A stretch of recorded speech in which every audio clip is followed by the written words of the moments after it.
Hey everybody, welcome back. It's Word Balloon, the comic book conversation show. John Suntress here. I think I've fallen into a rhythm now where Sunday is going to be rerun day. You know, there's almost 17 years now of Word Balloon conversations, and I don't mind bringing back the best on Sundays to make your weekend brighter. So I'm happy to present one of the early Word Balloons from 2005. It was my first conversation with Neal Adams. It was a very in-depth look at his entire career, starting with his work in comic strips and moving all the way into the modern age, of 2005. And had a lot of great stories about DC and making things like the Superman versus Muhammad Ali comic book and a lot of his greatest hit moments. So it was terrific. We also get into Neal's expanding universe theories, because I know that he strongly believes in them, and he was very kind to give me his comic book stories, so I allowed him to tell this take he has on how the Earth was formed. It's, controversial, but he believes it, and I'm happy to present it. Judge for yourself. But again, that aside, you can't deny Neal's impact as truly one of the game changers of the 1960s and 70s that really brought comics into a modern era, and certainly was an important influence on a vast number of creators in terms of their realistic art takes into comics.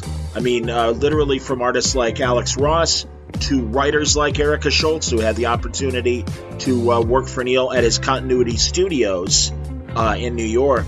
That was his advertising arm of his illustration work as much as his comic book work as well. So really fun, in-depth conversation with Neal Adams from late in 2005 as today's Word Balloon replay. Word Balloon is brought to you by Aftershock Comics. Here's some of the highlights of February coming from Aftershock. You're going to see the release of Baby Teeth Volume 4, the wrap-up to the series from Donny Cates and Gary Brown. That's coming out on February 9th. There's issue 4 of Cross to Bear, the chase for Jack the Ripper from Marko Stojanovic and Sinza Banovic. That is coming out on February 23rd. There's also Paul Tobin and Andy McDonald's My Date with Monsters, issue 4, also coming out on February 23rd. Then there's the modern-day Christmas crime story, The Naughty List, from the minds of Nick Santora, TV writer of The Sopranos, Law & Order, The Fugitive, and Prison Break, and illustrated by Lee Ferguson of Sympathy for No Devils. That's coming up in April, and it's going to be another barn burner from Aftershock Comics. Don't forget, you can find full story descriptions, preview pages of art, and the diamond codes on these and other books to order through your local shop at AftershockComics.com. Word Balloon is also brought to you by AlexRossArt.com. Alex's art speaks for itself. Iconic images of incredibly amazing characters over the years. DC, Marvel, tributes to people like the Monkees and Monty Python, David Bowie, the Beatles. So many great iconic people have allowed themselves, and their estates have allowed Alex to depict them in ways that you want on your wall. Not only wonderful covers for graphic novels and comics, but also beautiful art prints, amazing lithographs, and incredible original art as well. If you can swing it, it's worth it, because Alex is that kind of illustrative genius, and all of his work is waiting for you at every price point imaginable at AlexRossArt.com. Don't waste time.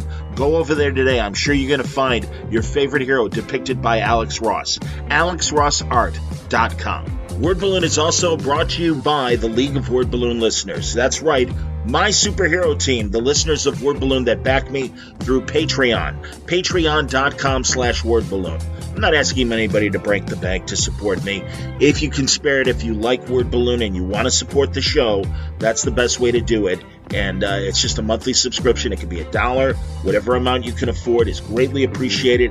It helps keep the lights on here at Word Balloon, and helps keep me in business as I pursue these great interviews and other projects as well that are coming in 2022.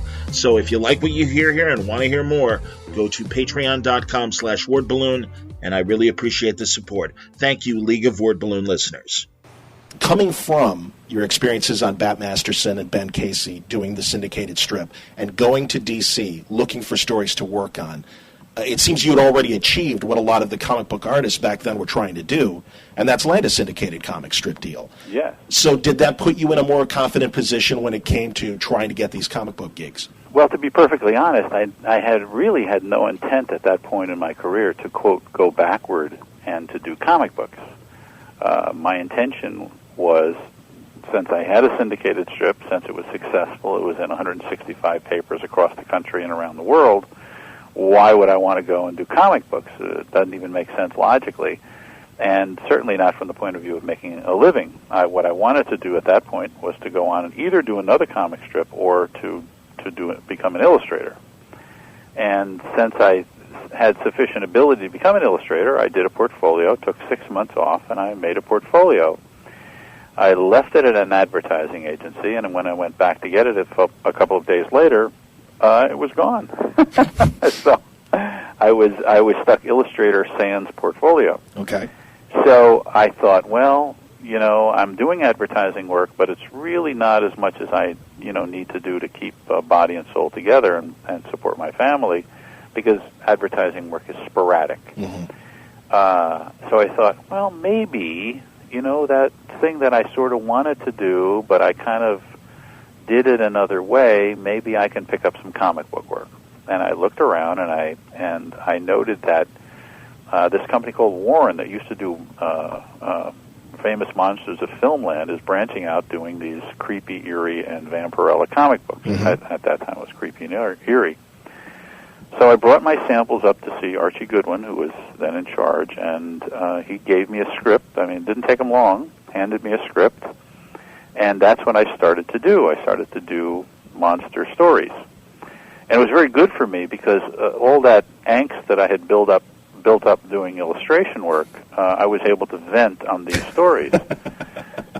So each story that I did for Archie was essentially different from the previous story. In other words, I created a new technique or a new way of doing it for each story that I did. One was done in wash, one was done in magic marker, one was done in pencil, one was done in a design concept that was different from other design concepts. So essentially, I got to play. After a while, I realized, well, this is very nice for Neal, but it's not really putting bread on the table. Maybe I ought to get some work that I can, quote, crank out, phrases that we use in comic books that we're so ashamed of. Hack and crank out. So I can hack some pages out and crank some pages out and make a living. So I went over to DC Comics, and I spoke to the fellow that did the comic books that I respected the most. That was the War comic books by Bob Payne. Mm-hmm. War comic books are good in that you can reference, and you can reference as much as you want. You can get a little crazy and do sort of adventurous stuff compared to the stuff that was being done in those days, which was pretty mild and pretty vanilla. And so I started to do war stories, but then, I don't know, I got attracted to some of the higher class comic books like Jerry Lewis comic books and Bob Hope comic books. That's what's amazing, because given your realistic style, you're cranking, as you say, pages out on these very cartoony books that modern readers could probably compare to the Archie style. Yes, and in fact, there's a conversation that I would have with Will Eisner. It had to do with what we call Bigfoot and Littlefoot comics. Mm-hmm. Bigfoot comics, of course, are cartoon comic books, we know, where characters have big feet. Mm-hmm. Littlefoot comic books are superheroes, have little tiny feet but big muscular bodies. If you go to the people who are the best, pretty much they'll agree that if you don't have Bigfoot training, you might as well not do the Littlefoot stuff either, because you're just going to be stiff and boring. Bigfoot training allows you to see the extreme of action, allows you to see things that you would never see as a Littlefoot guy. There's lots of guys that draw Littlefoot comic books that are stiff, people standing at attention constantly, with their muscles flexed. Mm-hmm. They just don't understand the animation of Bigfoot drawing. And so to fall into a situation at DC Comics where I was trying to make a living and to be presented with the possibility of doing Bob Hope and Jerry Lewis comic books for somebody else may have seemed to be very odd and strange and something to avoid. For me, it was not, because I could pencil 10 pages in a day. Wow. To be perfectly honest, in comic books, that's the best money I ever made. doing Jerry Lewis and Bob Hope comic books, I could crank those babies out. I could pencil 10 pages a day. I could ink 10 pages a day. I don't think I could do more than 2 pages of regular comic books, regular Littlefoot comic books. And that's fast. That's pretty fast. Yeah. But to be perfectly honest, it was fun. And given a choice today, if you catch me in the right mood, I'd be delighted to sit down and do a Bigfoot comic book. And periodically in my regular business, I get to do such things. I have things that I do for some commercial clients that are very Bigfoot oriented, and I just have a ball. So I'm not one of those serious artists. It's hard to catch me in a serious mood. I really don't. I don't take it very seriously, and I figure, well, if somebody's going to pay me to do pictures, to draw pictures, then I'm pretty much in heaven, aren't I? And your versatility is evident on your website as well, because you do show some of the cartoons that you've done for advertising. Oh, yeah, you see that Nazen XB, I think, is probably on my website. And I don't think you can get too much more cartoony than that. But I enjoy all of these things. Anyway, I got to do other stuff at DC, and I kind of played around. I did Elongated Man, and I did the War stuff, and Jerry Lewis. Then I did Brave and Bold stuff, where I got to play with Batman after being turned down by the Batman editor. Yeah, that's pretty cool. That and thinking back now that you were turned down, and well, at least they did give you Brave and Bold, because that's what I first saw as a very small kid. Yes. Well, in fact, I think if Julie Schwartz could have gotten up from his desk and kicked me out of his office, he would have done it when I asked to do Batman. But I didn't think he did it. I mean, I've always got along with Julie Schwartz, the editor of the Batman books. But to be perfectly honest, he was working under a constrained condition where he had to follow the way the license was written, and he could only hire certain people, and he could only do it a certain way. So he just didn't let me do it. There wasn't room for you, because was the work still being split up between Carmine Infantino and the Kane studio of guys like Robinson? Well, actually, no. I mean, Robinson had long before left. He actually became a real artist, unlike the rest of us. No, Carmine was no longer doing Batman. He was doing actually Deadman at that point. I think he was sick of doing Batman. Okay. And so they were back to the Bob Kane stuff, which, to be perfectly honest, just wasn't very good. And much of it followed the old TV show. Yes. So besides being, losing Carmine Infantino, following the old TV show was ridiculous, because you had Batman walking down the street in the middle of the daytime in his costume, and people not commenting that there was a man in his long underwear with a long cape on walking down the street. Mommy, isn't that weird? The kind of thing that really makes the character smaller in the eyes of the reading public. So I had no interest in doing that Batman. I certainly had an interest in doing, the Batman. That's what I wanted to do. So Julie didn't let me do it. So I went over to Brave and Bold, and I asked Murray Boltinoff, who was the editor, who was very mellow and would be pretty much delighted with anything that I would do for him, because we just had a great relationship. After all, I was doing Bob Hope and Jerry Lewis for him. Okay, there you go. So there you go. I asked if I could work on Brave and Bold, which included Batman as one of the characters in the book. Might as well be a Batman book. And I started to do these stories, and I said, look, I don't want to change the stories. I said, but if I can just do this, Murray, anything that takes place in the daytime, I'd rather have take place at night. And I like to have a little flexibility and, moving panels around to make sure that the story gets told a little bit more adventurously. Mm-hmm. So he was fine, no problem. So I started to do Brave and Bold, and after a couple of months, I guess fans started to write letters to Julie Schwartz asking him how come the only Batman at DC Comics was in Brave and Bold. And you had some, resistance from Bob Payne, the writer of Brave and Bold, didn't you? Because I know. Nothing that I was aware of. Oh, okay. No, okay. Fact, we got along great. Oh, good. Because clearly not only did you redesign Batman, but even things like Green Arrow. Well, Bob Payne was you have to remember that even though I'm known for working with Denny O'Neil, if you look at those Brave and Bold stories, you will see an abundance of story in each one of those. Very, very full and thick storytelling and good stories. Absolutely. So it was a pleasure to be working on those stories, and my relationship with Bob Payne was quite terrific. I didn't change anything. In fact, it was sort of Bob Payne's idea to update and revamp Green Arrow. He didn't quite know what to do with it. He said, he ought to be, we're going to present him again. Let's revamp him a little bit. But he didn't quite know what I had in mind. I didn't know I had in mind to turn him into rather more of an Errol Flynn type of Robin Hood. But as far as he was concerned, that was just great. We had I actually never had a bad word with Bob Payne. Never. Good. In my whole time with him. I appreciate the correction because, it didn't make sense to me because I thought I had read that there was a problem and that you were even taken off of Brave and Bold, but that didn't make sense because you had subsequent issues. No, I think that in fact, if they could have kept me on Brave and Bold for as long as they could, they probably would have done it. I think Bob Brown continued after I did, but what happened was that Julie Schwartz attacked me in the hallway and insisted that I was destroying Batman, but since I was destroying it, I ought to do it in the Batman comic book rather than Brave and Bold. So he purloined me from Brave and Bold to do Batman in the Batman comic books. And you and Denny O'Neil just hit the ground running with that. It was kind of a surprise that worked out so well. But Denny had been a reporter previously, so his grounding was a little less fanciful than you might find in a regular comic book writer. And because of that, his stories tended to be a little grittier and tended to be less, it's the Riddler hopping around telling riddles. Sure.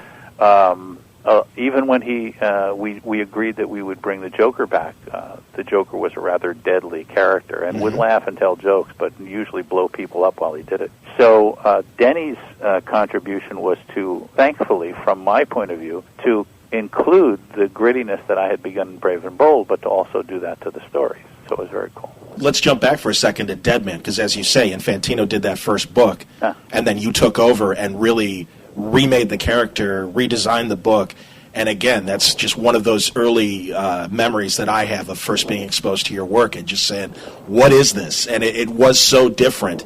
And the leap from what Arnold Drake and Infantino did, Jack Miller is credited as the scripter. Were you writing the books? I was writing the books after a time because there was a lot of politics going on at DC Comics, something that I avoid scrupulously as much as I can because I have my own problems. I don't think in my mind, I think of what I do as grander politics, not infighting politics. I see. Okay. I don't do that. But if you have a cause and you need somebody to put a helmet on and get on a horse and like an idiot ride into the battle, that's what I do. Okay. But I don't get involved in that kind of stuff that happens around offices. And that seemed to be what was going on. Miller came into conflict with some folks up there, and he ended up having to leave. Arnold was, I guess, for whatever reason, there was some talk that DC Comics had some certain freelance writers that wanted to get together and organize for better rates and for better things. Yes. At that time, I can recall one conversation that I had with Arnold, in which he took me aside and he said, "Look, how do you feel about organizing to, fight against various things that the comic book companies are doing?" I said, "Well, gee, I just sort of got here. I don't exactly know what you're talking about, and I believe in unionism and all that stuff, but that seems like a far jump." Well, whatever the hell I said, he lost faith that I would become a compatriot, which, considering my actions later on, is a little strange. Yeah, no kidding. That is surprising. Had he been straightforward and said, "Look, a bunch of us guys are getting together to do this, and we want to do that," I probably would have said, "Oh, fine, we'll do that. I'll knock some doors down for you." But he didn't say that. It was a very kind of, I couldn't even understand what he was driving at. Okay. Not that I'm stupid, but I'm really not that smart.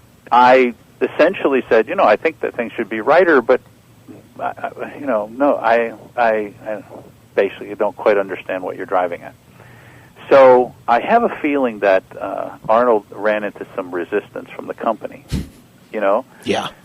That's not my style. I don't do it that way. I just, we sit down and have a cup of coffee, and I say, why don't you return the original art? Would be better, wouldn't it? Don't you think, instead of ripping it up and throwing it away? How about that? Yeah, you're not a bad cop. You're a good cop. I understand. I think that's a better way of doing things. Sure. You get a lot more done. Because then you can always have another conversation. Nobody's pissed at you. Right. People didn't, if people get pissed at me, but they get pissed at me behind my back or someplace else, that's okay. But straight to my face, they pretty much act okay. Okay. So I'm good.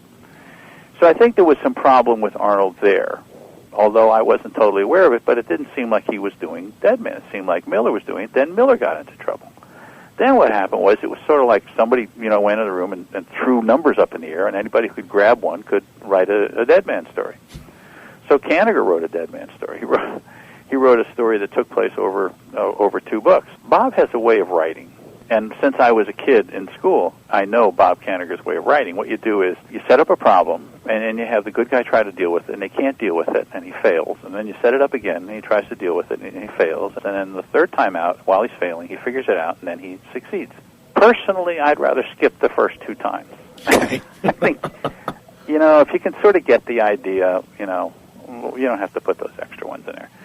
So Bob did a story that was the length of 2 books. Okay. And I cut it down to 1, and it worked out terrifically. But Dick Giordano became the editor because he was thrown the book, I guess, while Miller was on his way out. And so I sat with him and I said, look, I'd like to take a shot at writing the book because it seems to be flying off in many directions, and it seems to me that this character deserves a little bit more attention. Dick said, well, show me what you have in mind. I showed him. And he said, fine, go ahead. So after Kanigher, I believe, I did the rest of the books and did the rest of the writing on the book. And to everybody's happiness, it seemed.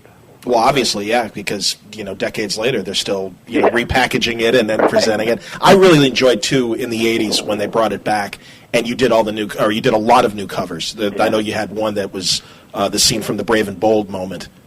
With the hook, but no, it really was because all of a sudden you had these other moments of the story, and you were given the opportunity to kind of bring those visions to light. They were great. Yeah, well, there's one of these days somebody's going to come and say, "How'd you like to do a 4-issue miniseries with Deadman?"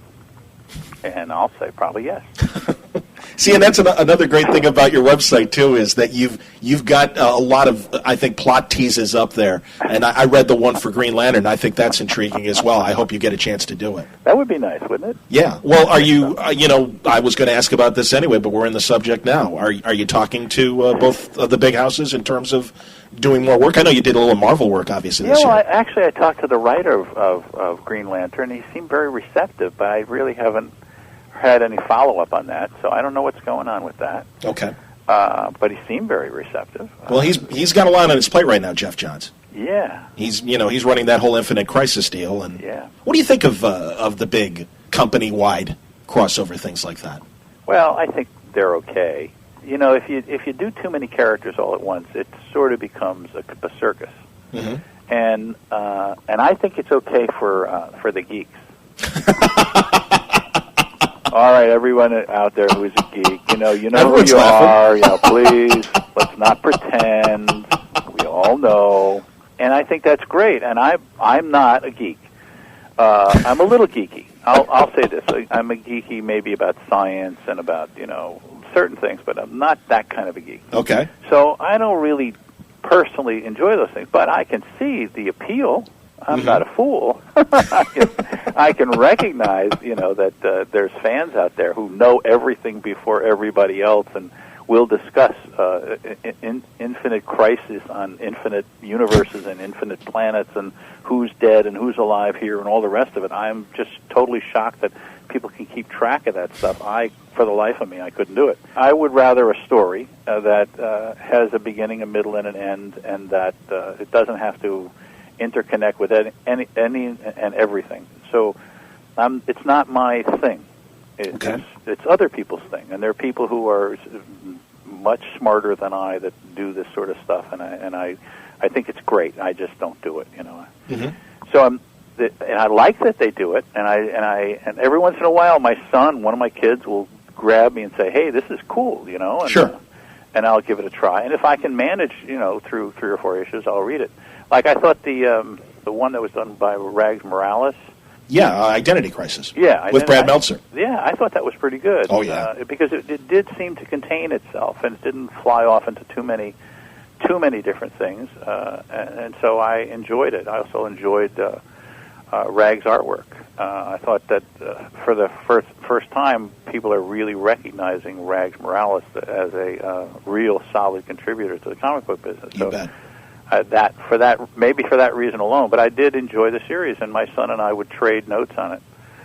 Dad, you know who died, right? What's that? Elongated man's wife? Yes. That's too much. Did Rags work for you at Continuity? No, not really. I just sort of, we run into each other now and then, and I've always encouraged him. And there's a lot of what you call sons of Neal Adams out there that we just, we bump into each other now and then. and certainly there were contemporaries as well that seemed to take your style and use it as a starting point. I don't know if they were contemporary. I think that they were later. The thing about Neal's contemporaries, if we can speak about them Please. for a moment, is there aren't any.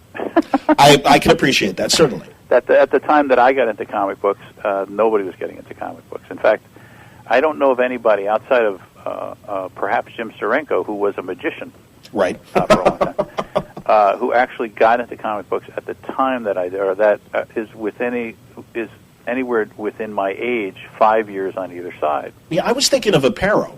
Aparo, I believe, is quite a bit older. Okay. Yeah. But he worked for Charlton for quite a long time.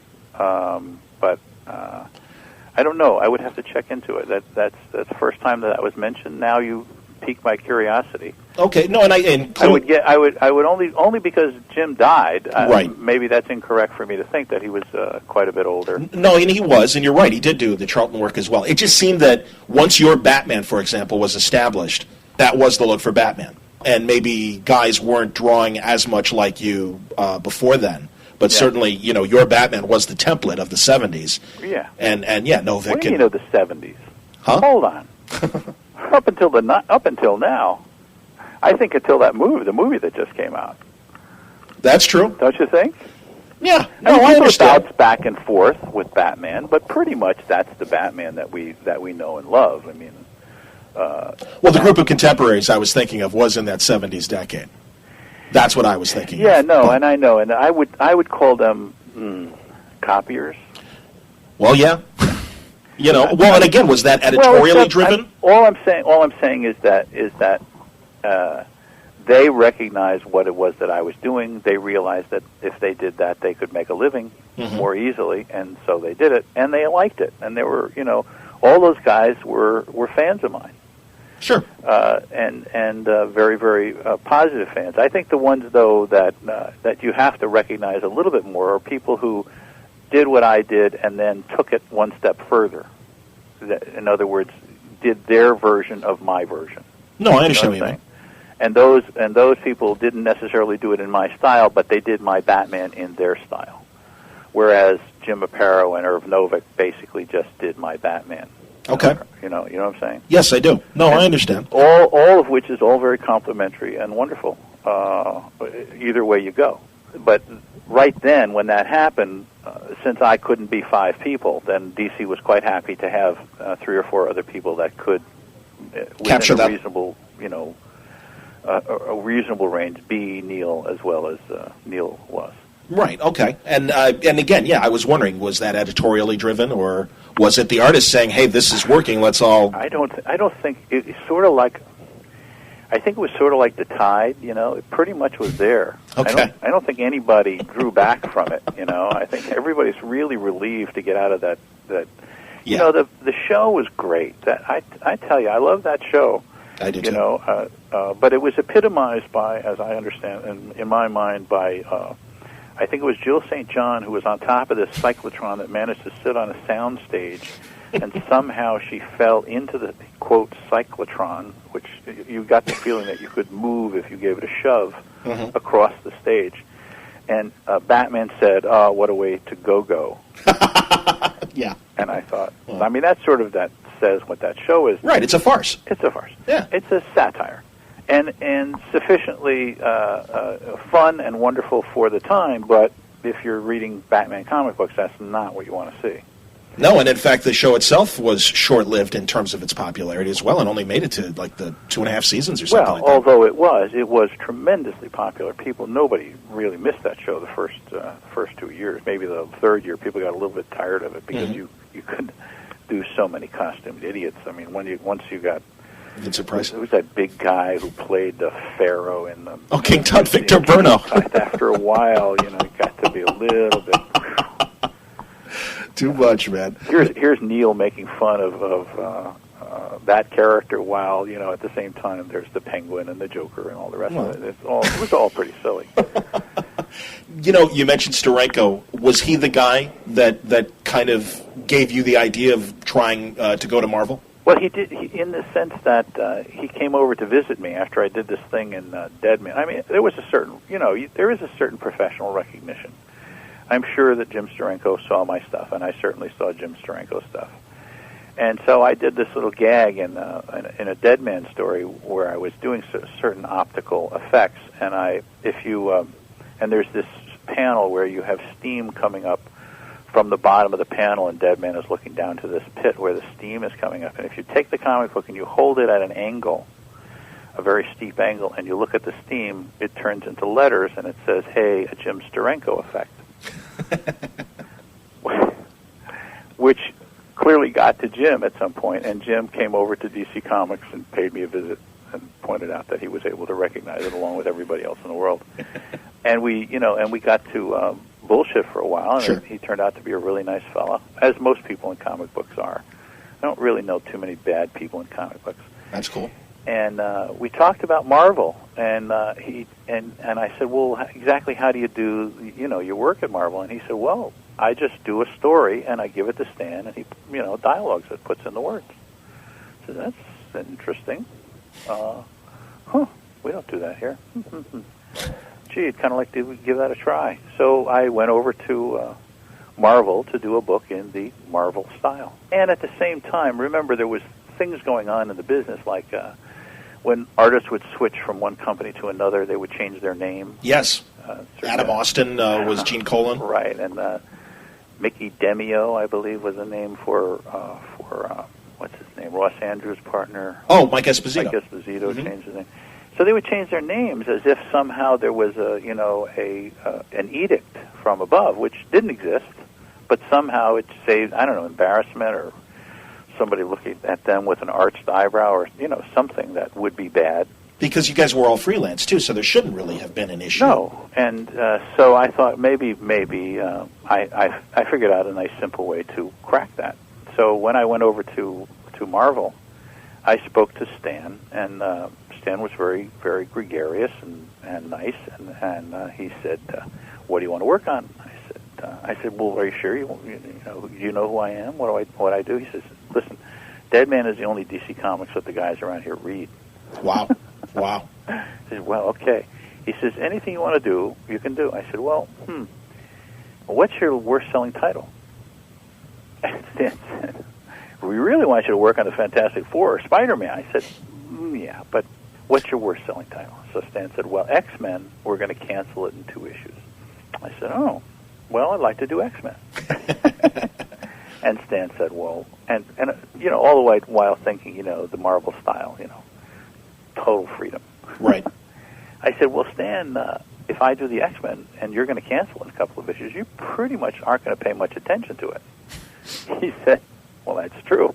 I said, well, then I'd like to do the X-Men. So he said, I'll tell you what, I'll make you a deal. He says, you do the X-Men, we cancel it in 2 issues, then we give you a really important title, like the Avengers, to do. Wow. I said, sure. Yeah. Now, if you put that in context, that's pretty funny. So anyway, I did the X-Men. Yeah. And it turns out it was so low on Stan's totem pole that he wasn't writing it. Roy Thomas was writing it. Yes. Was dialoguing it. Mm-hmm. And so I worked with Roy we did 10 issues, and then they canceled it. So obviously something must have gone right for it to extend to 10 issues rather than just the 2. I think they just decided that, that it was looking good, and it was getting a lot of attention. It was certainly getting a lot of attention. My goodness. It got a tremendous amount of attention. Another one of those books that gets reprinted constantly. Yes. And that's, I wanted to ask about that because a lot of your famous runs are like that, short-lived, and books that were on the verge of cancellation. Mm-hmm. You guys come in, you and Denny at DC, and you and Roy at Marvel, in the case of the X-Men, you redesign things, get everyone excited, and then the books get canceled. Yet they're considered classics and then are reprinted and repackaged for decades. You probably don't even want to know how and why that happens, right? I'm a little curious. Well, I'll tell you. It's a little boring, but I'll go as fast as I can. Okay. What they have is what they call distribution. Distribution means that what you do is you print your comic book and you send it to the distributor. In the case of the newsstand, not the comic book stores, but in the case of the newsstand, which is the stores and the mom-and-pop stores and the newsstands, you have national distributors. You have a national distributor, and then you have local distributors. At that time, there were approximately 440 local distributors. Now there's more like, 180, something like that. All of those controlled a certain area, and they would distribute your comic books or your magazines or whatever in those areas. Right. But the magazine and comic book distribution business had declined over time. Mm-hmm. Originally, they used to have what they called returns. If they didn't sell your comic books, they would return whatever comic copies they didn't sell. In the 50s, they came up with this idea, why don't we give strip comic books back? Well, what did that mean? What that mean was that they would take the top of your magazine that they got back, they were going to destroy and send back to you, and they'd strip the title off with a razor cutter, and they would package those stripped titles off and send them back to you, and they would destroy the magazines. Now, when I was a kid in Coney Island, there was a toy store that was nearby us, and I could go in and buy those comic books. Yep, me too. And they would have the top stripped off. Some of them would be stripped off badly. Some of them would be stripped off not so badly, but since they sold for 2 and 3 cents, you didn't care. From my point of view, I didn't care. Nope. I could get all the comic books I wanted. Yep. And I was on a very limited budget. Very limited budget. So I could get and read the comic books. Sometimes it would, take 2 or 3 pages off, and you wouldn't buy those. But what that meant was, I don't know exactly how to put this the right way. It meant that distributors were dishonest. Yeah. Yes, that's what it meant. Because they said, well, we'll strip the tops off and we'll send them in, but why do we have to throw these away if some stupid kid is going to buy it for 2 or 3 cents? Sure. So they did that. Now that's in the real world. Now in the fake world of business, where they don't know shit, excuse the expression. No, you can say what you want. It's the internet. They decided, well, getting these titles, that was ridiculous. We didn't really need to do that. Why don't we make another deal? Why don't we have a thing called affidavit returns? Affidavit returns means, as the local distributor, since I've proved my honesty, I'm going to sign a piece of paper that says I destroyed 500 copies of these. Yeah. And you'll believe it. Sure. And everybody went along with it. So, naturally, sales declined precipitously. Okay. Now, you weren't selling 70% of your print run, you were selling 50% of your print run. Right. And you scratch your head and say, geez, I wonder why. Now we're selling 40% of our print run. I don't understand why. Well, what happened in comic books was you had people like Phil Suling around the country who knew that they had fans that they could supply comic books to on a fan market. There wasn't a real fan market. There weren't comic book stores. Right.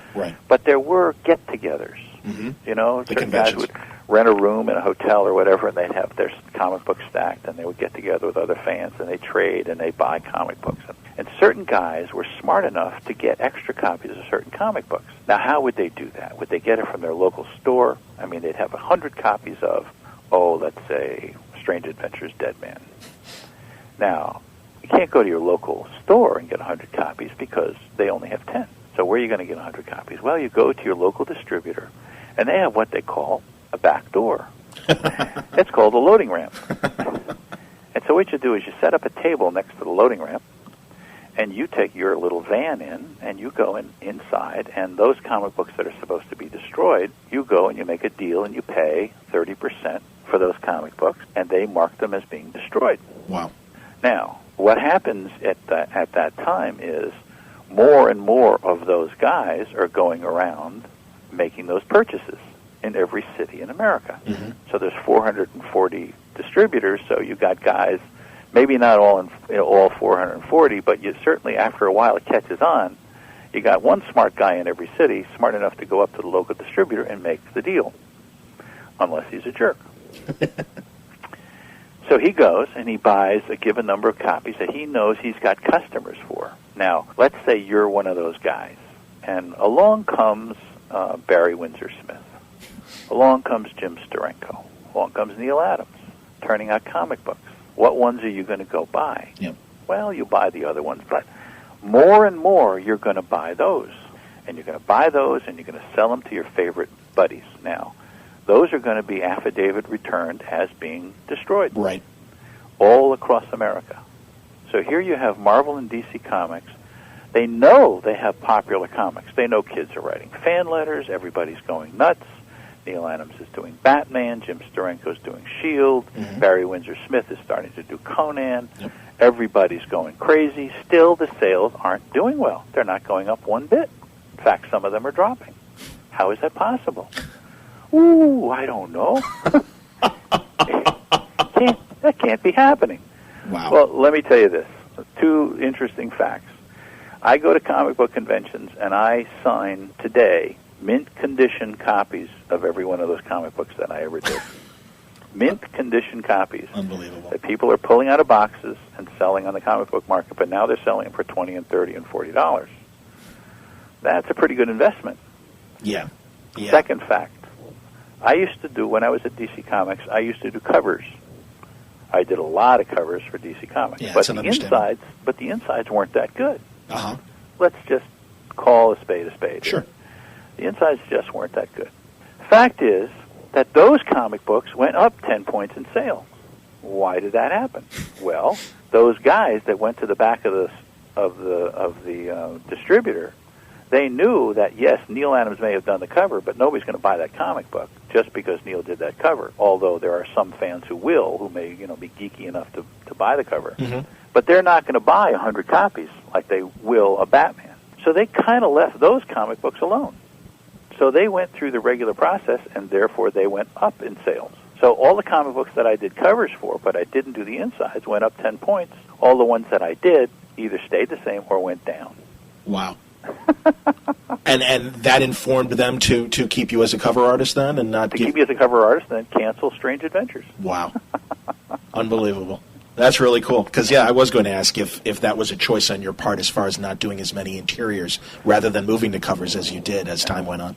Well, I did covers simply because they expressed the need and the want. They didn't come to me and say, hat in hand, and say, will you please do covers or else Marvel's going to kick our ass. But they did ask me to do covers, and I felt I was making a contribution to DC Comics at the time, and I was also helping to bring in new young artists, because they had a very bad policy at DC. They had a very bad policy at Marvel, but it was worse at DC Comics. They weren't really letting people through the door, and you had to commit superheroic stunts to bring people in. I would have to bring people in and hide them. And say, here's a good artist, you ought to be using him. Oh, I haven't got a book for him. All my books are assigned. No, they're not assigned. And you have backup features, and you can use them, and you ought to give them a try. Come on, pay attention here. Marvel is kicking our ass. And after a while, then a slightly more open-door policy evolved at DC Comics. But at the beginning, when I got there, boy, the door was closed and locked. Well, sure. And I'm sure they were still smarting from the 50s as well. Yeah, oh yeah. So everyone wanted to protect their territory, and I'm sure it was a closed door. Exactly. It was terrible. When I first went to DC Comics when I got out of high school, they never even let me into out of the lobby, into the show my work.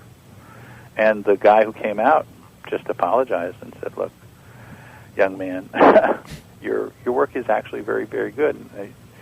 Another time, but really this is a very bad business to be in. I can't even bring your work in. I can't even show it to anyone. I just want to go in and show it to... No, I'm sorry. Can't do it. Unbelievable. Yeah. Well, are we cool for time? Yeah, I'm fine. Okay. Superman versus Ali. See, that's what happens when you get started in a conversation. But this is good. You get very sick. Let's talk about Superman versus Ali. Yes. One of my favorites. In my opinion, the greatest comic book ever done. If I'm allowed to include my work with everybody else's, and people will forgive this, an ego that may be out of control. I try not to do that. But from my point of view, the comic book that beginning to end represents what comic books ought to be about: Superman versus Muhammad Ali. It's a great book. It goes from the inner city to outer space. Yep. I'm a huge. How clever you are to say that. But it does. and I cover boxing in my day job in sports radio, and have to tell you that 3-time champion. And also, by the time it was released, in between that third title, he lost and won again. Yeah, but it was Leon Spinks, so we all knew he would eventually get it back. Hopefully, we all hoped he'd get it back. First of all, the fight is itself a great scene and a great series of panels. I love the fights in there. That's true. I'm talking specifically the Ali Superman fight. Just the little things like Perry and Jimmy working his corner. Yeah. that image of the pummeled soups being carried out of the ring. Yeah. Just great stuff. Was there obviously Ali is his own model in terms of how you designed and had Ali moving, but as far as Superman's fighting in the ring, were there fighters that you thought of in terms of style? No, in fact, you're probably much more aware of fighters than I am. I'm not as aware of fighters. I'm aware of the fictional side of fighters, and there's certain things that inspire me. And one of them, oddly enough, not a fighting thing, but a story by Bob Payne about a character that he did about a boxer who wouldn't go down. Yep. And I thought, that's one of the best images I've ever seen in fiction and any kind of medium. And I thought, that's a great thing to do. If I could put a little plaque on that sequence, that's the plaque it would read. It would dedicate it to Bob Payne. That's cool. But this idea of a guy having that much grit that his body would stay up after his mind is gone practically, that he would not go down, he would stay up, and then have the other fighter then back off and say, no, sorry, I'm not going to do this. I won. That's enough. I'm not going to knock him down. I think that's, to me, it's sort of like a fictional character compared to a real character. Sure. And I didn't want to go to anybody's style. I didn't want to let me study so-and-so's style. That, to me, it was Ali. It was about Ali. It wasn't about Superman. Superman was my foil, and he could be, another Ali or any other boxer, but it was Ali and the way he fought and the way he did things. And I would have put in more, if I had more pages, I would have put in the rope-a-dope stuff and all that.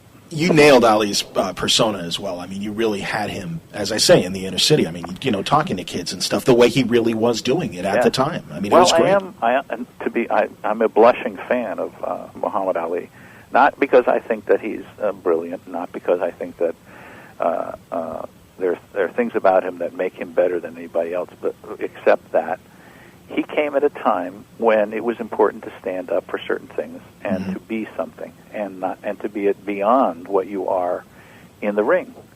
And he did it. And to give you an example, it's really a small example, but I did a cover for ESPN magazine and they were deciding who was going to be the 100 greatest athletes of the century. And I did a cover for them, which was a copy of the cover that I did for Superman Muhammad Ali, and I had Ali fighting Jordan. Yep. And I think it's one of the best pieces of art that I've ever done. I also have a piece inside, and it's about Ali. It's a double-page spread on the inside. And I was glad they gave it to me, and I think probably I would have been very upset had they not given it to me to do. But when they voted at the ESPN magazine, whoever the jerks were that voted, they voted Jordan to be number one. Now, on a personal basis, I think Michael Jordan's a great guy, and I think that he represents the business of sports very, very well. But between you and the fence post, a man gambles. Okay. And Ali, as a representative of, forget black people in America, but as a representative of human beings, standing for things that he believes in, willing to make the sacrifice that it takes to do what he has to do to stand for those things and to represent Ali is number one.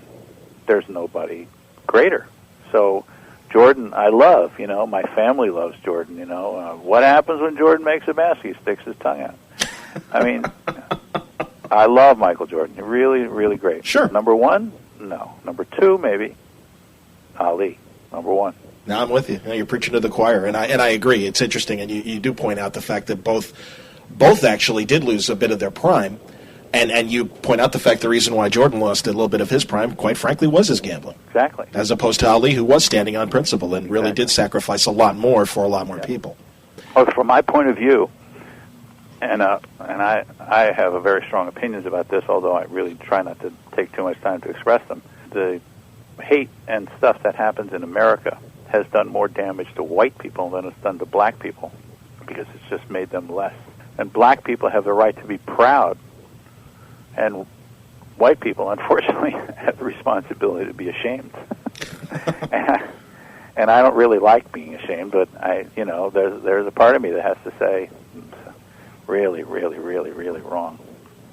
Was there concern back in the 70s when you and Denny were doing these very socially conscious, stories in Green Lantern and Green Arrow? Was there nervousness? I mean, this was when the code was, still... We made fun of Vice President Agnew and President Nixon. I mean, people get upset. Some folks.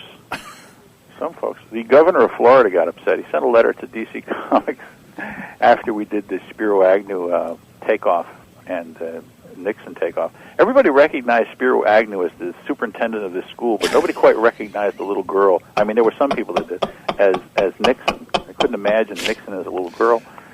But I thought the idea that she had the power and that he was using it was a very good example of Agnew and Nixon at the time. But the governor of Florida said, sent a note and said, and I'm not going to name him because I don't even remember his name, and I don't think it matters, but he sent, because they have such good governors in Florida, he said something to the effect that if you ever do anything like this again, we will not allow the distribution of your comic books in Florida. And I thought, the guy's pissed. Golly. See, now, and I was thinking of the Speedy cover, because I even, in researching this interview... Well, who would be mad at that? Think about it. Who's going to be mad? Well, and I don't even mean mad. You're not offending anybody. Well, but again, it was certainly for what would be considered a kid's comic book. Yeah, well... Pretty dicey stuff. Yeah.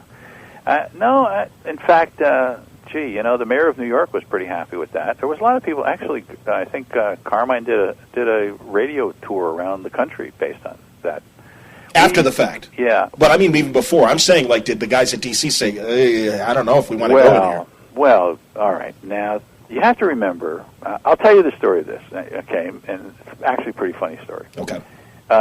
You have to remember that we were under the Comics Code at the time. Yes. And me and the Comics Code got along very nicely, because the Comics Code would say, change something, and I would change it. Okay. And which a lot of people, didn't. They got pissed off, and there got to be arguments and stuff. Sure. And I went down and visited the Comics Code on behalf of the Academy, and so I could understand. And we brought people down, and those guys were trying to do their job. They had a code they had to follow, so they had to do certain things. And in fact, they very often would let things slip through as long as you changed a little tweak here and there that didn't, disobey the wording of the code. Okay.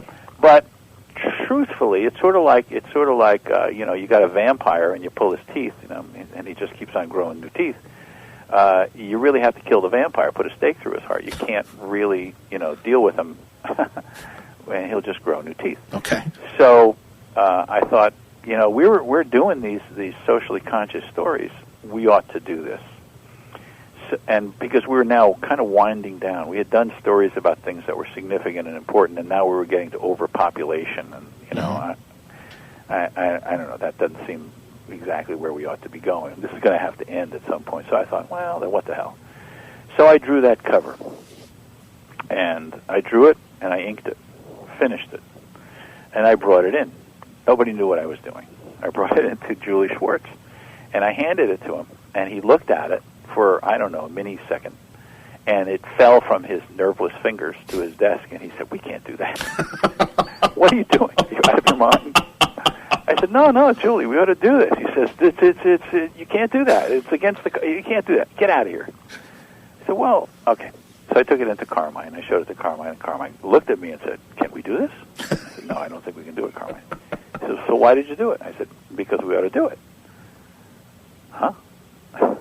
So then we took it to the executives at Kinney Corporation, who then owned DC Comics. They were down the hall between Julie and Carmine. And they dropped it with nerveless fingers. And everybody pretty much dropped it. It was like very hot. Sure. So I said, guys, sooner or later we got to do a book like that. Yeah, right. Okay, get out of here. Really, honestly, this ought to be our next story. No, we can't do it. It's the Comics Code. Anyway, a couple of days later, I'm over at Marvel Comics. I don't know why. Whatever. I'm hanging out. And somebody comes in and goes, you know what Stan did? What did Stan do? Stan, that cover, that story with the kid, the teenager, and he pops pills and he walks off a roof? Yeah. Well, that's a drug addiction thing. And then the Comics Code sent it back, said you can't do that. Really? It's interesting. Pops pills and walks off a roof. Not that I necessarily ever heard anybody actually do that. I suppose it's possible, but not exactly your common reaction to a drug. No. But there you go. Somebody who didn't know about drugs might think that happened. Exactly. It's, anyway, that's Stan. What's Stan going to do? Stan's going to run it anyway without the code seal. Holy shit. Whoa. Okay, so what happens?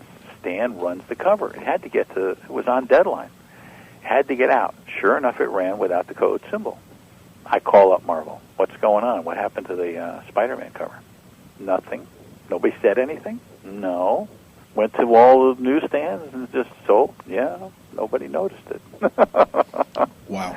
DC Comics flips right out. Like, totally goes, they go ape, right? Sure. It's like, they had it. They could have done it first. Yep. They didn't do it. Well, within that week, whatever the hell week it was, they decided to call a meeting of the Comics Code because it's a voluntary organization. Yes. In other words, owned by the companies. So they call a meeting of the Comics Code, and they're all meeting in secret, and they decide to rewrite the Comics Code, totally change the Comics Code, allow drug addiction to be discussed, blah, blah, blah. Nobody cares. Congress isn't in session. They don't give a crap. Never did to begin with, It's all smoke up somebody's ass. And they change the Comics Code. Then they come back and say, okay, you can do that story. Jeez. Okay. Wow. Yeah, but it's too late. Stan scooped you. Well, but both do still stand, obviously, as great moments of really, defying the code. Well, I guess in your case, rewriting the code. Yes. So that was fun. Yeah. That was fun. No, and it's an indelible image. I mean, it really is. Well, I think they're probably a little bit more significant than a guy popping pills and walking off a roof. Well, and buried within this Green Goblin story.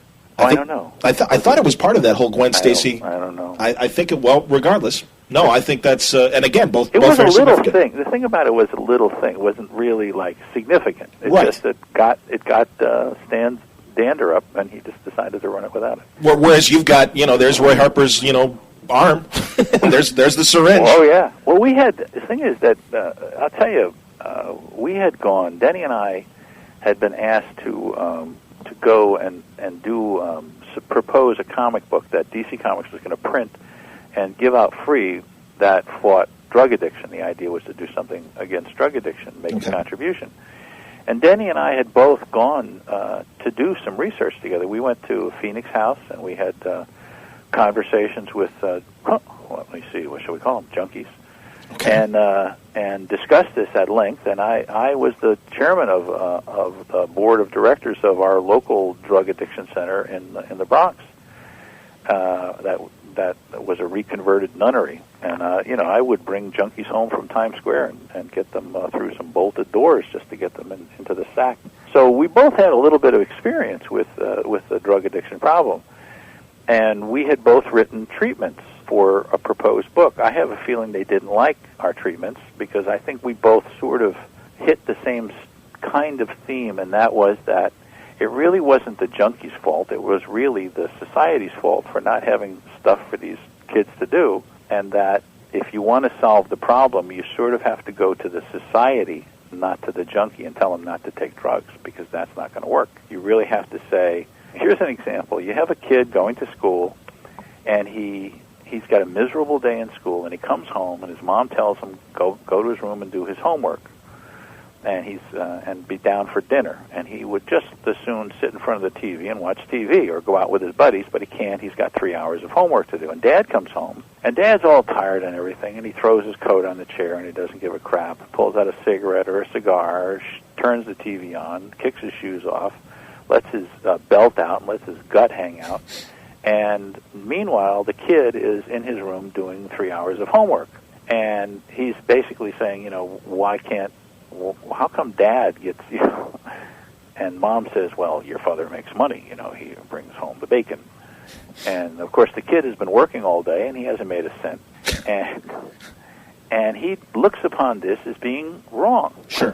I can't imagine why he would feel that way. So he needs something to get out of it. Now, you've set up a scenario that the next dealer that comes along is going to find a really good customer. Yep. Why isn't there some interrelationship between dad and son when they come home? Why isn't there activities for these kids to have something to do in a positive nature? Why isn't there some payout to the kid so he can feel like he's accomplishing something? Why haven't we figured out those problems? Why are we trying to tell the kid that he shouldn't do dope? Because, 90% of junk that a guy takes really doesn't actually make him feel better. It sort of just makes him feel even. So most guys that do drugs because they're angry. They're pissed off. They are resentful. And they do them just to feel neutral. Not even good. Sometimes they feel good. Certain drugs make you feel good. Sure. But they really want to feel neutral. Like, yes, I don't feel great, but I don't feel bad. Right. And that's why I'm doing it. And most of the things that people say to you, like they say things like marijuana doesn't lead to heroin addiction. You talk to any one of these guys in these drug centers, and they'll go, oh, no? Really? Well, that's how I started. But that's because they're still looking for a way, some people are able to just stop. I suppose. And who's writing books for them? Who gives a crap about them? They're able to stop, then they're the next door neighbor. Those aren't ones to worry about. It's the ones I understand. Don't stop. So anyway, we both did this, and we both had some experience. Denny lived in Hell's Kitchen for Christ's sake, and Sure. I was up in the Bronx, running a center. So what happened was that the project just died.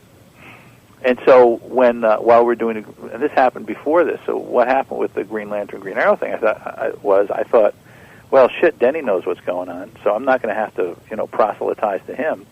Why don't I just do this cover? Fuck it. Sure. Let's just do it, and let's see where we go from there. And if you think about it, that's what that story was about.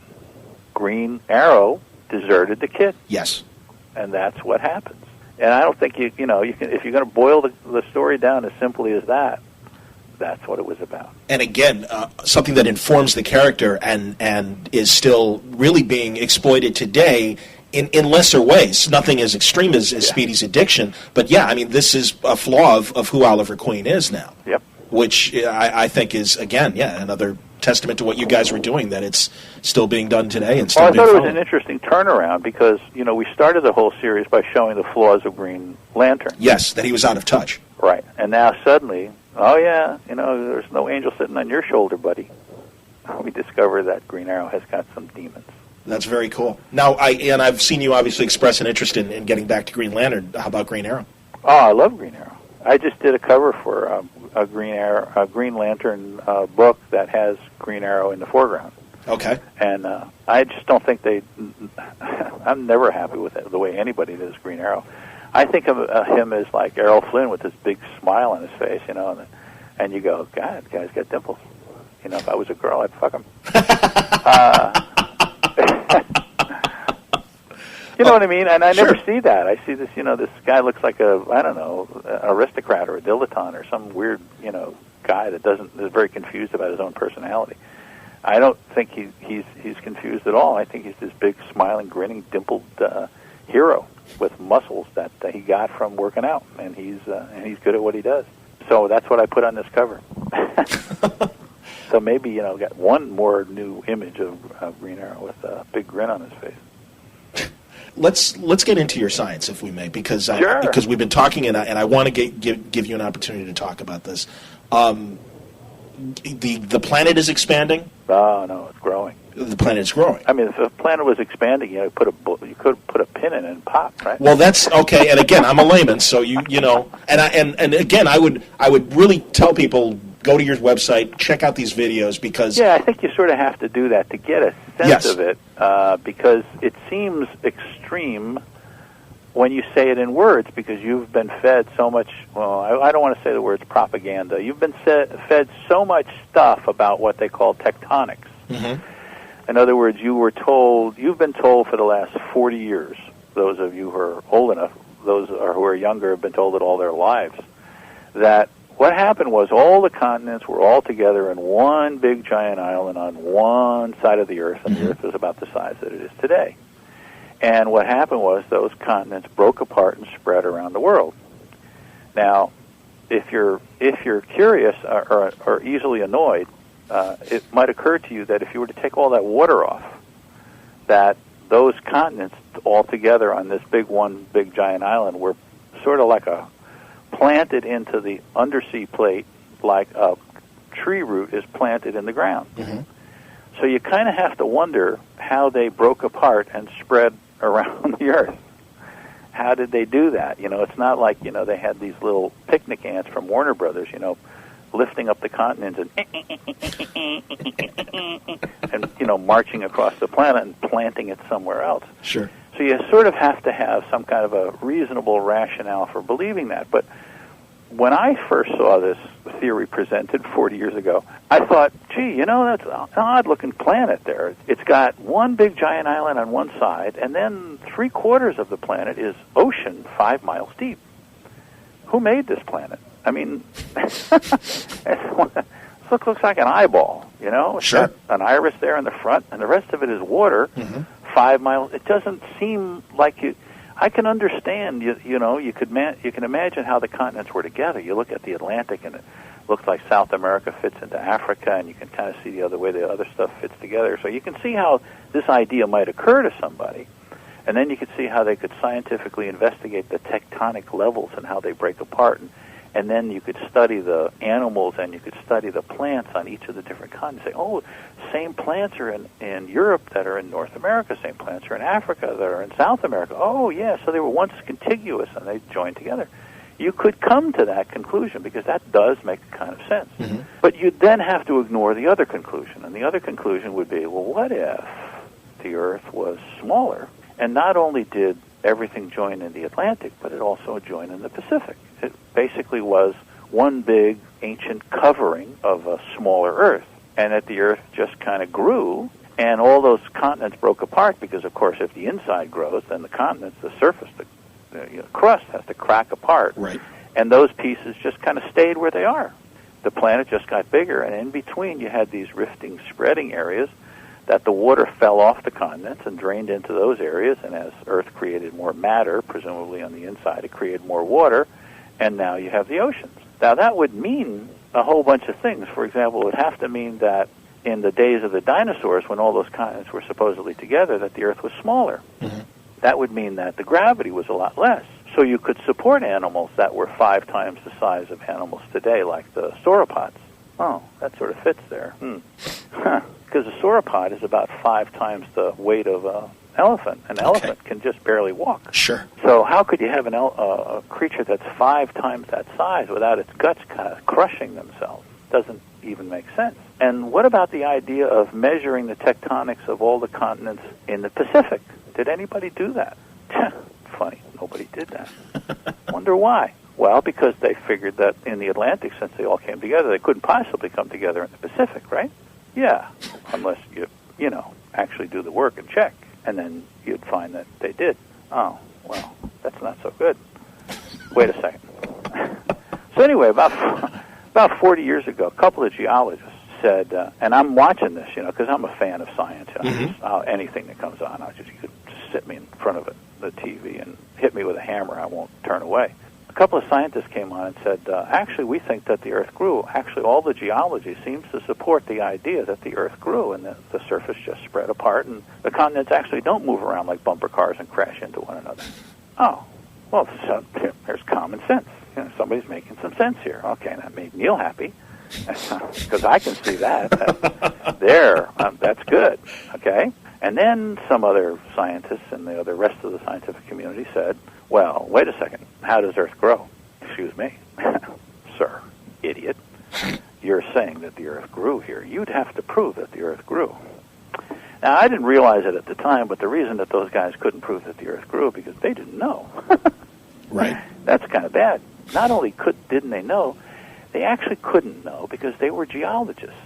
You see, they were smart geologists, and they figured out how this whole thing worked. But from a physics point of view, they had no answer. Mm-hmm. So what happened was the rest of the scientific community, including physicists and all the rest of it, said, you're idiots. You don't know what you're talking about. You're wrong. Prove that you are right, and we'll accept it. Well, they couldn't. They weren't physicists. They were geologists. And the problem with science, to me, and has been the problem for ages, and that is that scientists specialize. They didn't used to. You know, when Newton was around, he studied everything. Right, right. But now everybody studies one thing, mm-hmm. and they study it ad infinitum. They study it totally. They know everything, and it's so much to know. In fact, there's so much to know that you haven't got time to study all the rest of this stuff. So there was no, you know, you go down the hall and you get Fred, the physicist, and say, Fred, I got a problem here. These guys are attacking me. I have to show that the Earth grew. You know, they're not going to do that because the guy down the hall is another geologist. Right. So they don't get together. And the physicist, if you tap a physicist, he goes, what am I trying to prove here? What? That the Earth grew? Look, I have other things to do, you know. I'm involved in physics and molecular, you know, shit. I want to see how many mm-hmm. quarks there are in a proton. Sure. And so they're not interested. But you see, if that was a clue to how all physics worked, they wouldn't know that because the geologists can't put it in terms that they understand. So what if a geologist could go to a physicist or a room full of physicists and say, look, start from this premise, the Earth grew. Well, the physicist would say, and then you'd have to pull in a couple of cosmologists because the thinking would have to be a little bit broader. Yes. They would say, well, wait a second, if the Earth grew, then what you would be saying is that all planets grow. Right. Oh, am I saying that? I was just trying to prove the Earth grew. No. If the Earth grew, all planets would have to grow. You'd have to be able to see signs on all planets that all planets grow. In fact, all moons would have to grow. You almost mm-hmm. have to prove that meteorites grow. You can't do that. And then you'd have to prove that suns grow. Well, actually, you know, our sun does grow. Yes. It doesn't grow in a way that you think, you see, because you're just geologists. We'll explain it to you. Because we have 17 different explanations as to why the sun grows, and you can pick any one that you want. So you'd have to show, but you know that what that would mean is actually that means that galaxies grow, and that would mean the universe grows. And but we have we have this Big Bang theory that explains that. But what you're saying is that the universe grows. So we'd have to take the Big Bang theory and throw that away because you're basically saying it's growing, not exploding, and that would be a different explanation than we have now. And that would be giving up a lot. You sure you want to say this? And the geologist would go, I guess not. I'm just trying to prove that the Earth grew. Well, it actually does kind of lead to a new science because then you'd be saying that matter can be created. That would mean that there'd have to be a pre-matter, like a dark matter. Of course, this would be 40 years ago. It has to be a pre-matter, right. like dark matter, and that you make matter out of it, and you'd have to make it like inside the core of the Earth, inside the core of a sun, inside a moon. And, well, that actually makes sense. And then you'd be saying that a solar system grows, you know, planets would be getting bigger, Jupiter would be getting bigger, and that would actually explain why there aren't so many meteorites hitting the Earth anymore and hitting Mars anymore. Instead of saying that there are fewer meteorites, you'd just be saying that Jupiter getting bigger is attracting them, becoming an umbrella for us. Okay. Well, that sort of makes sense. After a while, that does actually, could be a whole theory here. Nah, forget it. We're not talking.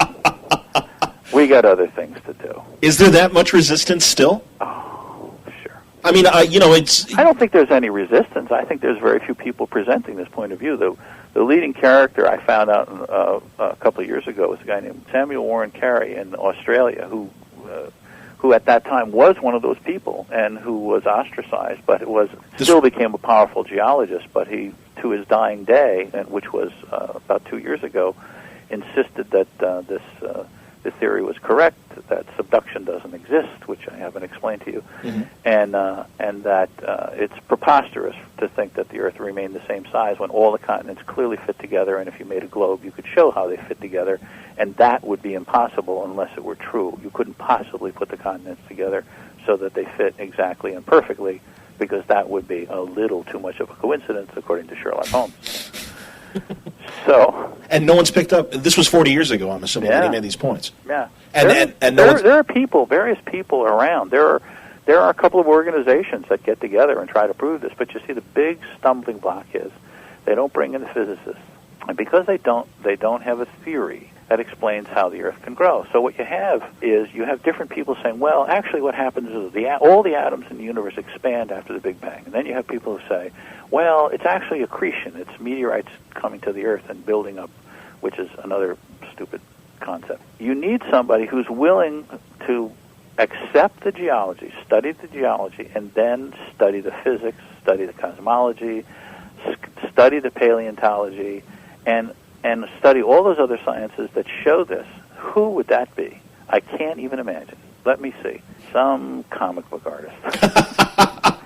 Some guy who's got time on his hands, is willing to read all the books that everybody else reads, and willing to speak English and to avoid all that math and all the rest of it, and just talk science and get involved in this and figure out what the hell happened. Is there a theory that explains it? Guess what? There is one. Well, is beyond, your circles, which would include, even talking to me right now and stuff, is there an avenue that you can take beyond that? If there was, I'd be on it. I mean, I'm writing a book. You already know that you've seen parts of my video, which is 2 hours long.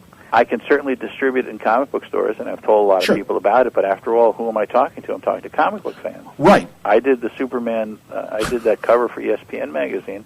It went to 3 million subscribers of ESPN magazine. How many of those are comic book fans? I guess 5. Well, you were, and Wired at least covered your theory to a degree.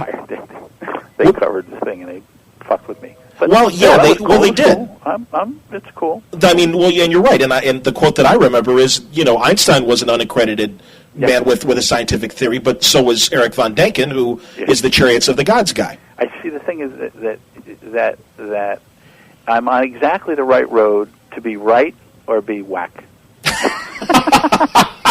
I got just as good a chance of being whack as I am being right.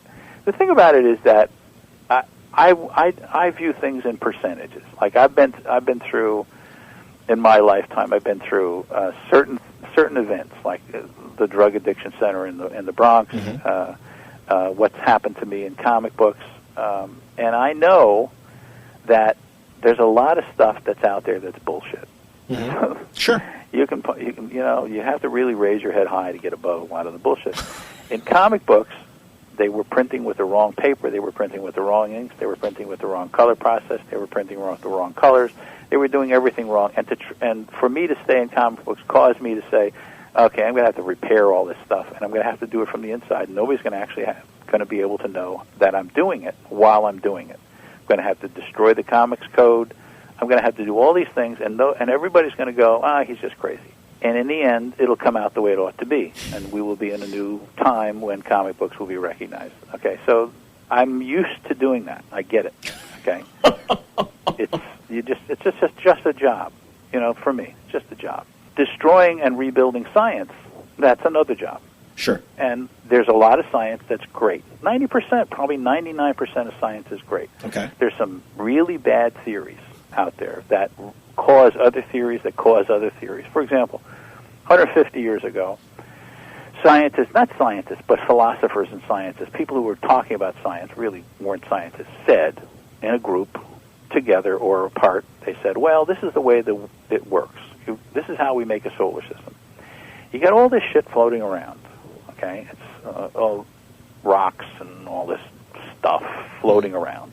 Along comes gravity, and it spins this stuff and allows this stuff to collect into moons and suns and planets. And that's how you get the solar system. Right.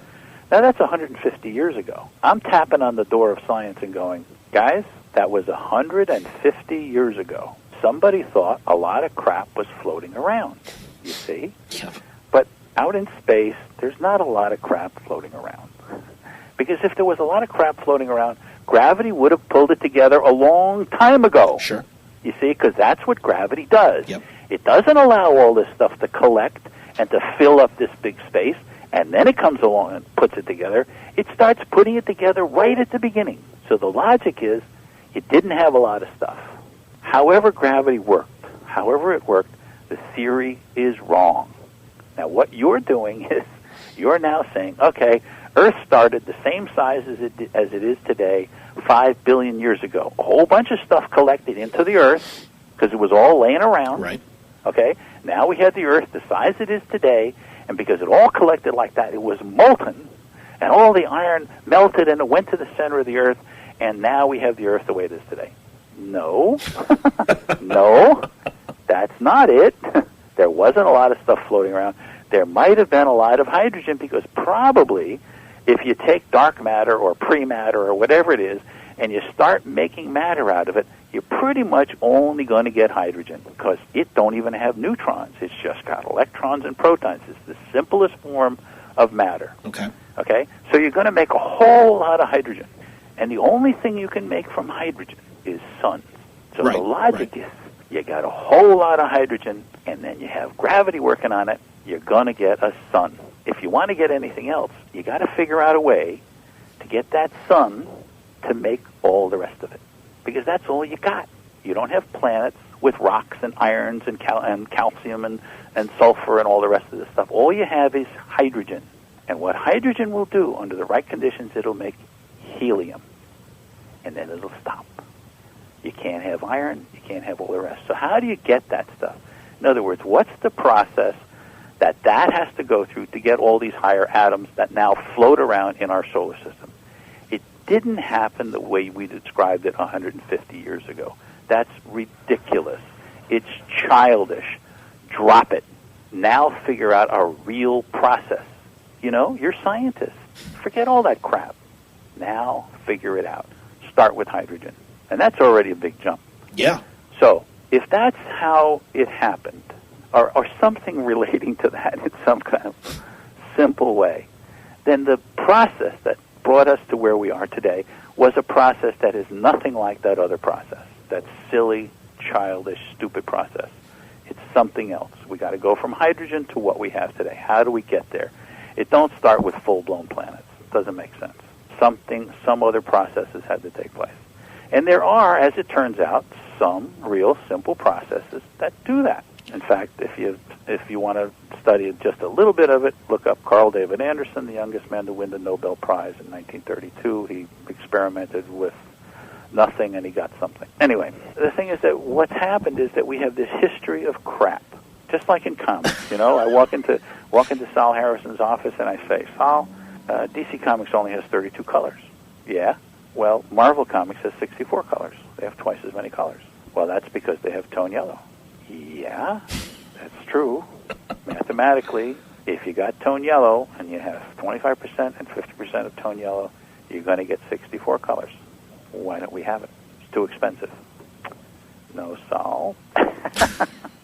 No, I don't think so. Because the same people that do the separations for Marvel do the separations for DC. So that means that Marvel's paying more for separations than DC is. I don't think that's true. You don't know what you're talking about. Get out of my office. Fuck you. Okay. What do we do with this? Let me see. Going to get twice as many colors. A little too tempting to resist. Go into Joe Kubert's office and say, Joe, you know, Marvel gets twice as many colors as we do. No. Yeah, really. You think Jack Leibowitz would like that? I don't think so. Maybe you ought to tell him. Now, wait a second. Let me see that chart. Okay, here's the chart, Joe. Here's the colors we get because we get tone yellow. We don't get tone yellow? No. That's why we have pink skin on everybody. Oh. And here's the other colors on the rest of the chart because of the tone yellow. I'm going to show this to Jack. Goes talk to Jack. Jack comes out, goes into Sal Harrison's office. What the hell is going on here? Martin Goodman has twice as many colors as we have. That cheap SOB has twice as many colors as we have. I don't believe it. Find out what's going on. Okay, boss. So, John, how much more would it cost us to get tone yellow. Oh, okay. Yeah, thanks. Do that. Have fun.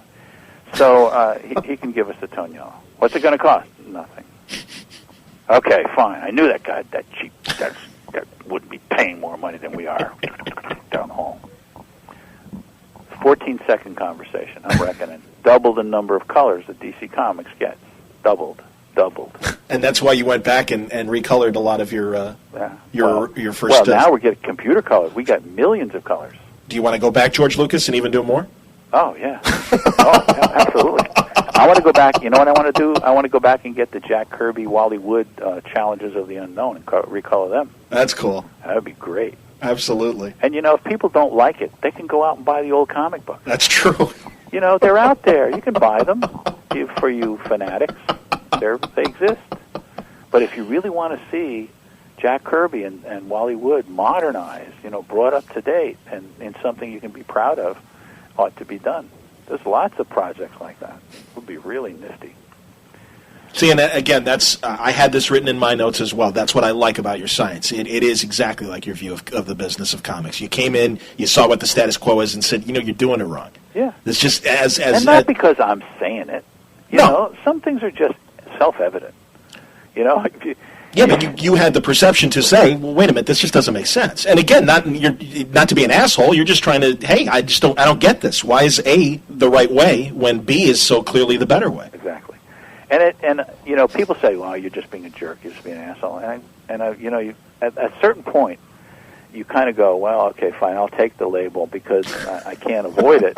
But really, honestly, guys, it would be better if we do it this way. Like, you can't bleed the pages. Why can't you bleed the pages? Well, because one page prints into the next page, and then that page, the artwork will appear on the other page. Well, that really actually doesn't make sense, but I've seen magazines printed, and they do these 8-page maquettes. My understanding is that a machine comes down at the end of the printing line and trims the edges off, because otherwise the edges won't fit together. So they have to trim off a certain percentage. Now, if you trim off 1/8 of an inch of one page and you trim off 1/8 of an inch of another page, then that's 1/4 of an inch of trim. So you can bleed the page and you can just trim it off. No, it doesn't work that way. I really think it does, guys. What's Neal doing? He's bleeding his pages. They're going to get into print on the next page. He doesn't think so. We'll show him. Oh, they bleed. I guess we can all do it now. Unbelievable. Yes, we can all do it now. Wow. Who is this asshole? God, what a troublemaker. Damn you, Neal. Can't print over 200% of a color on anything. Why is that so? Well, because what'll happen is you get a layering of ink, and if you get 200% of a color, it wets the paper too much, and the paper slides on the press. So we're printing on toilet paper. I mean, if I worked at Newsweek magazine, you get that nice slick paper, I'd go, maybe. But this will suck ink dry in a nanosecond. It's toilet paper. Yeah. Well, during the war, okay. During the war. Okay. You mean World War II, right? Yes, during the war we could... Yeah, well, during the war you used all kinds of different paper there, Sal, but, now we just use newsprint. Yep. Well, no, you just don't do that. Doing it in this book, Sal. It's going to slide. It's going to slide. I'm telling you, it's going to slide. You're going to see it. You're going to see the whole impression. Okay? All right, well, okay, I'll go with that. When you were running continuity then, and when, or I should say you're still running continuity, obviously, yeah. when continuity was publishing books... If I wasn't, I shouldn't be on the phone this long. Well, thanks for sneaking in an office and taking my call. But when you were producing your own books and stuff, were you using a lot of these techniques? I mean, did you... Sure. Were you doing more things there than... Blue line techniques, all kinds of stuff, yeah, sure. We did everything. We did even, if you look at the Death Watch 2000 stuff, we printed on indestructible paper. Okay. I don't know if you know it, but there's this paper that they use for Federal Express packages. Okay. We printed on that. Wow. You can't rip it. Oh, that's wild. Couldn't rip the comic. That's amazing. Try to destroy this comic book. You can't. Was that on the cover? Huh? Was that on the cover? Oh, no, it didn't say that, but we promoted it that way, Indestructible Comics. And, sure enough, some guy would send me a ripped-in-half comic. I ripped your comic in half. God damn it. Okay, Samson, anything you say. Go down to the Federal Express office and show them how strong you are. But we burnt holes in our covers and to make a design by using laser burning. Mm-hmm. And we did all kinds. We did holograms. Yes. And we actually cut out one of our comic books in the shape and drew within the shape. Wow. So it was a regular comic book. We did a lot of things. I like the holographic stuff because it's so cool. Such good science. Anyway. I don't know. Is the market not right for bringing back some of these continuity characters, or it's sort of getting right? It's getting righter, and I think that's probably what we're going to do. We'll probably start off with some reprints of stuff, okay. And because since continuity comics, computer coloring has come in, yes, and has really made a difference. So I'm experimenting with the computer coloring on the reprint books that DC is doing, and now that I see what we can do, then I'm going to do that on some of our old books, and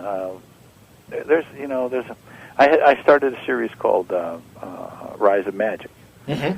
and Rise of Magic was a really great series. But what happened was that we ran into this that insane collectors market where the collectors were buying boxes of comic books and putting them in their garages, and then one day they woke up one morning and said, "Are we insane?" Yeah, and then they stopped.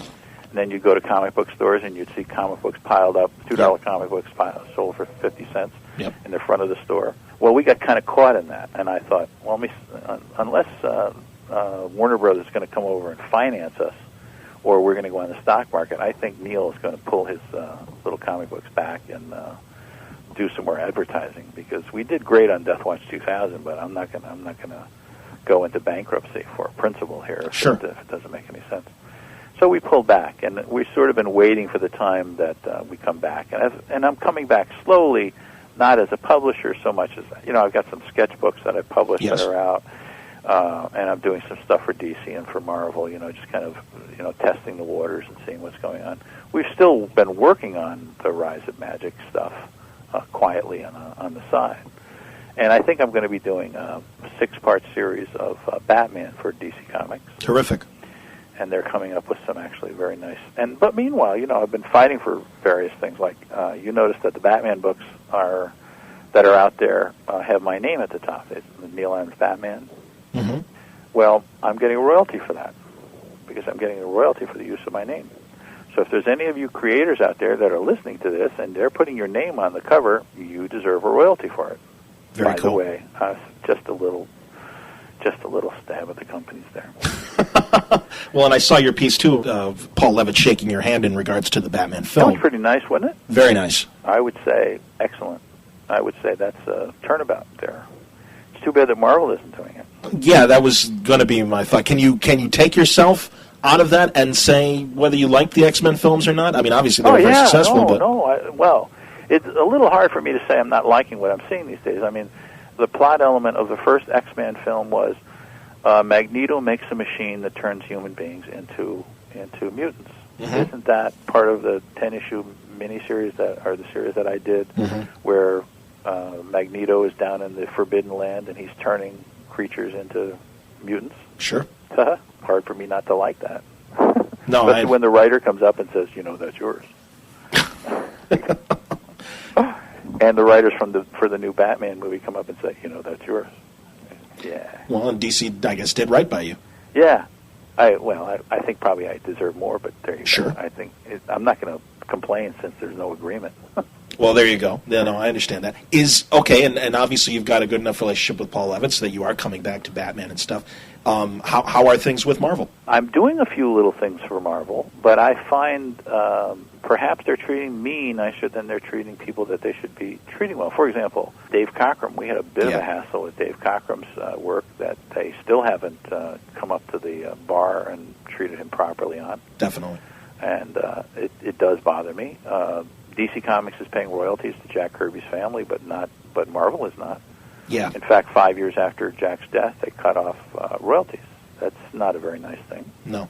If an artist has a character they created in the X-Men, let's say, and they have an agreement that they're to receive money if a movie gets made on the character, then you would say, being just a regular human being and not getting involved in the that esoteric crap that they call the legal system, where they might say to that artist or creator, well, the X-Men is about the X-Men. It's not about your character, the one that you created. So if we do a movie about your character specifically, we'll give you a royalty. But since it's the X-Men and your character is simply included, we're not going to give you a royalty.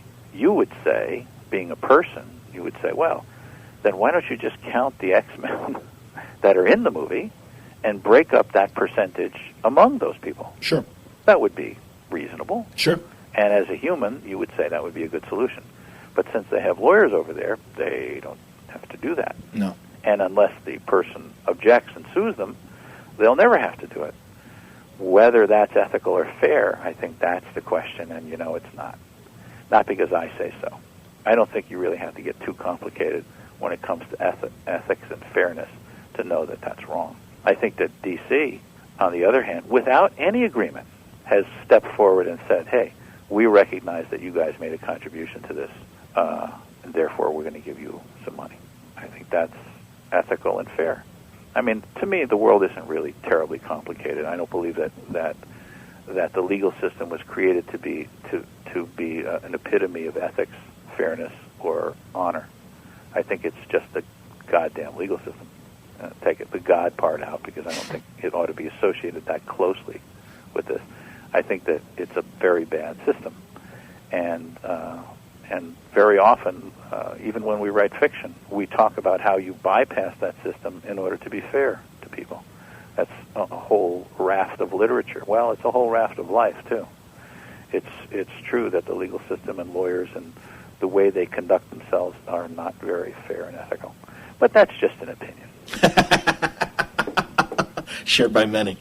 I really, again, encourage people to check out nealadams.com, and you can, read a little bit more into some of the subjects that we're talking about, especially the one you just discussed.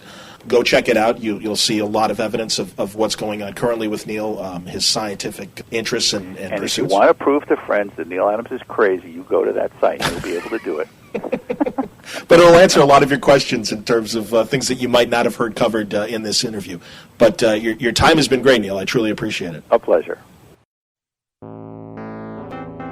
There you go, fun conversation with Neal Adams. Tomorrow on Word Balloon Live, I'm going to talk to Scott Koblish and touch base with him and catch up on some new projects that he's doing. He also wanted to talk about NFTs, his point of view on those, and some other things that have come up in the comic business in the recent couple of years. I saw Scott at Baltimore Comic-Con and promised him that we would do a Word Balloon. We've been talking about it for years, so finally I get a chance to get Scott Koblish on Word Balloon and get his side of the story, his point of view of the business of comic books. So that's happening tomorrow on Word Balloon Live.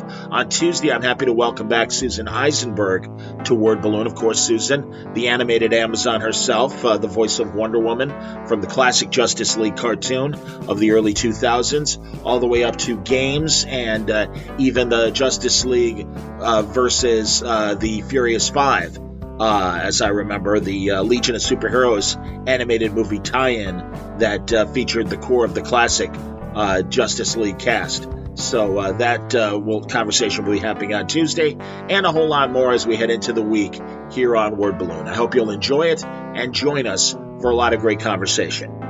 Word Balloon is brought to you by Aftershock Comics. Here's some of the highlights of February coming from Aftershock. You're going to see the release of Baby Teeth Volume 4, the wrap-up to the series from Donny Cates and Gary Brown. That's coming out on February 9th. There's issue 4 of Cross to Bear, the chase for Jack the Ripper from Marko Stojanovic and Sinza Banovic. That is coming out on February 23rd. There's also Paul Tobin and Andy McDonald's My Date with Monsters, issue 4, also coming out on February 23rd. Then there's the modern-day Christmas crime story, The Naughty List, from the minds of Nick Santora, TV writer of The Sopranos, Law & Order, The Fugitive, and Prison Break, and illustrated by Lee Ferguson of Sympathy for No Devils. That's coming up in April, and it's going to be another barn burner from Aftershock Comics.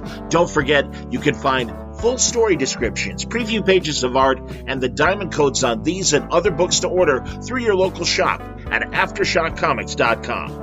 Word Balloon is also brought to you by AlexRossArt.com. Alex's art speaks for itself. Iconic images of incredibly amazing characters over the years. DC, Marvel, tributes to people like the Monkees and Monty Python, David Bowie, the Beatles. So many great iconic people have allowed themselves, and their estates have allowed Alex to depict them in ways that you want on your wall. Not only wonderful covers for graphic novels and comics, but also beautiful art prints, amazing lithographs, and incredible original art as well. If you can swing it, it's worth it, because Alex is that kind of illustrative genius, and all of his work is waiting for you at every price point imaginable at AlexRossArt.com. Don't waste time. Go over there today. I'm sure you're going to find your favorite hero depicted by Alex Ross. AlexRossArt.com. Word Balloon is also brought to you by the League of Word Balloon listeners. That's right, my superhero team, the listeners of Word Balloon that back me through Patreon. Patreon.com/wordballoon. I'm not asking anybody to break the bank to support me.